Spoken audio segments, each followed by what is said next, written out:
Bonjour à toutes et à tous et bienvenue sur Flash Math des maths, rapide et efficace. Alors aujourd'hui, nous allons nous intéresser au tableau de conversion de longueur ou de masse ou même de contenance, mais on va prendre appui d'abord sur le tableau de conversion de longueur.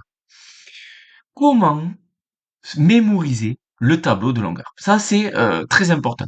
Si on mémorise le tableau de longueur, on mémorisera le tableau de masse ou le tableau de contenance. Clairement, ça sera la même chose. Comment le mémoriser? Déjà, la première chose, c'est qu'il faut arriver à, à, à lire du coup les unités. Donc, avec un K, c'est kilo, kilomètre. Avec un H, c'est hecto. Avec le C, c'est centi. Avec le M, c'est milli. Et alors, il y en a deux avec un D, mais il y en a un avec un D et un A, et l'autre juste avec un D.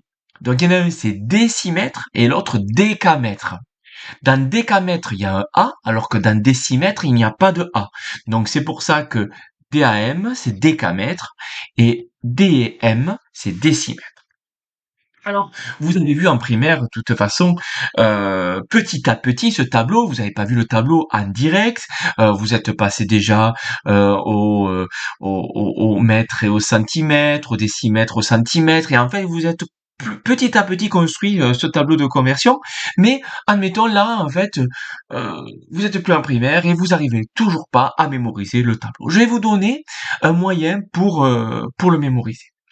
Déjà, il faut obligatoirement qu'il y ait cette colonne. Donc, 1, 2, 3, 4, 5, 6 et 7.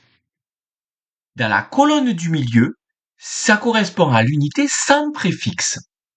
Donc, sans préfixe du tout. Donc, ça veut dire que il y a que le M pour mètre, il y aurait que le gramme, le G pour gramme pour les masses, il y aurait que le L pour litre pour la contenance. Donc là, ça sera dans la colonne du milieu. Voilà, donc déjà, on en a un en moins. Et en fait, ça va se comporter comme le tableau de numération.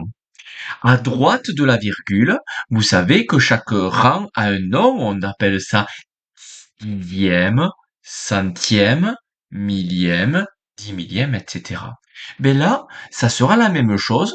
Juste après le mètre, c'est des dixièmes de mètre.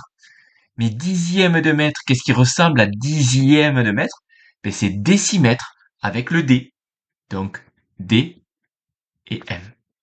Après le déci, donc le dixième. Après le dixième, on a centième. Centième, centi, centimètre. Et après les centièmes, on a les millièmes, millièmes, milli, millimètres. Et on a déjà la moitié du tableau, ici. Il faut penser que les kilomètres, quand on fait des kilomètres et des kilomètres, c'est énorme. Donc c'est le plus grand. Faut se dire ça. Kilomètres, c'est le plus grand. Donc, ici, on a les kilomètres. Après, il nous reste deux éléments, et il y a un moyen pour le retenir. Quel est l'ordre? C'est qu'en fait, ce qui nous posait des problèmes, là, le décamètre et le décimètre, vu qu'ils commençaient tous les deux par un D, eh bien, ils sont symétriques par rapport à l'unité, par rapport au M. Ils entourent le M. Donc, si on a décimètre à droite, on a décamètre à gauche.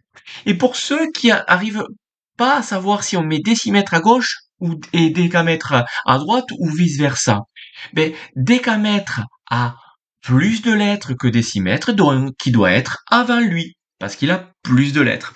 Tout ça, c'est des moyens mémotechniques, hein. C'est pas mathématique, c'est des moyens pour s'en souvenir. Et donc, juste après, ben, bien sûr, il nous en manque qu'un seul, c'est le hectomètre, donc on met hectomètre ici. Et donc, forcément, si vous savez ce tableau-là, ben, vous savez l'autre, parce qu'on a kilogramme, hectogramme, décagramme, gramme, décigramme, centigramme, milligramme. Et pareil, kilolitre, hectolitre, décalitre, litre, décilitre, centilitre, millilitre. Voilà. Bon, j'espère que c'était assez clair. N'hésitez pas à mettre un j'aime, n'hésitez pas à commenter, et n'hésitez pas à vous abonner à ma chaîne. Allez, je vous laisse passer une bonne journée et en avant les maths!